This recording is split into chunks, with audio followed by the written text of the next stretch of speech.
Een team van 24 rechercheurs is nog heel tijd volop dwaande met onderzoek naar de moord op 12 september in Jesterwoude.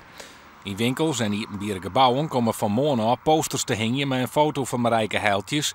En tegelijk lanceert de politie op YouTube een filmpje waarin een reconstructie te zien is van haar laatste uren. We hebben een kwart filmpje maken van de route die ze normaal altijd rijdt naar de brink in Jesterwoude. Daar zit de Stichting Vuurs en daar helden ze normaal altijd haar jongens eten, haar warm eten. En wij willen graag weten wat mensen gaan doen direct zien op die bewuste dag op 11 september.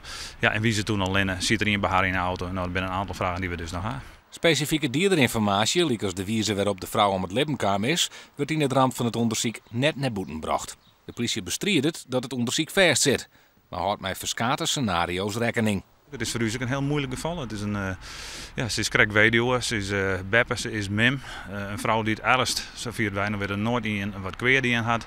Dus er zijn diverse scenario's. Is het op financiële vlak, is het zakelijk, zit het in de relationele sfeer, neem maar op.